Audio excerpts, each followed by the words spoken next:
Hello জামাই বাবু। রিয়া, তুমি কখন এসেছো?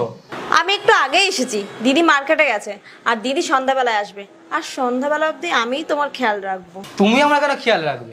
তুমি তো আমার বাড়ির অতিথি। খেয়াল তো আমি তোমাকে রাখবো। হ্যাঁ, তুমি কোথায় রাখো আমার খেয়াল? তুমি ঠিক আছো তো? না, আমি একদম ঠিক নেই। বলো, কি হয়েছে? আমি তোমাকে ভালোবেসে ফেলেছি। তুমি কি পাগল হয়ে গেছো নাকি?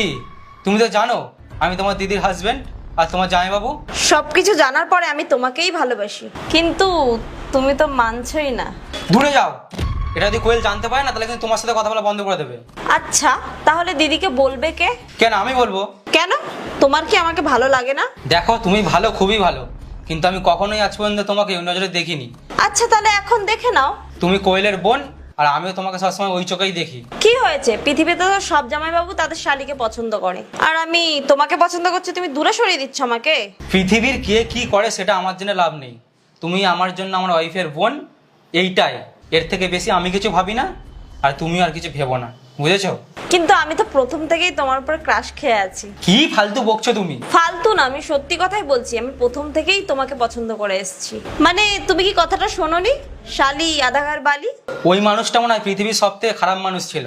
সে একটা নিশ্চয়ই ছেলে ছিল, সে নিজের ফায়দার জন্য এটা বলেছিল। আর হাজবেন্ডের ভাই যখন ছেলের মতন হতে পারে, তাহলে ওয়াইফের বোন সে কি করে আধা গারবালি হয়?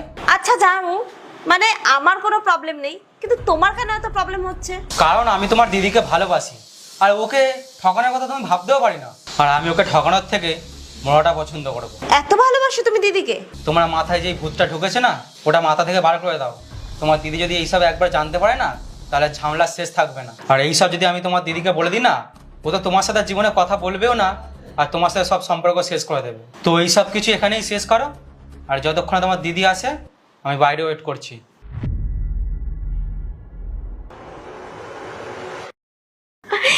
বাহ দিদি, তোমাকে তো জামাইবাবু খুব ভালোবাসে। আমি তোকে বলেছিলাম না, তোর জামাইবু আমাকে ছাড়া অন্য কারোর কথা কোনোদিনও ভাবতেই পারে না। ঠিক বলেছো। চলো এবার বাইরে চলো, সব সত্যি কথা বলে দিই।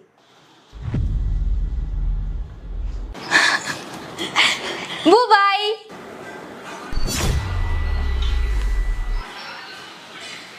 কোয়েল, তুমি এখানেই ছিলে? হ্যাঁ, আমি এখানেই ছিলাম, আর আমি সবকিছু নিজের কানে শুনেছি। কিন্তু ও তো বলে তুমি মার্কেটে গিয়েছো। অ্যাকচুয়ালি কি হয়েছে, রিয়া আগের দিন ওর একটা ফ্রেন্ডের ব্যাপারে বলছিল। ওর হাজবেন্ড আর তার শালি মিলে ওয়াইফকে ধোকা দিয়েছে। ও বলছিল সব ছেলেরাই বলে এরকম হয়, সুযোগ পেলেই বলে ধোকা দেয়। আর আমি বললাম সব ছেলেরা একই রকম হয় না, আর আমার হাজবেন্ড তো একদমই না। ও বিশ্বাস করতে চাইছিল না,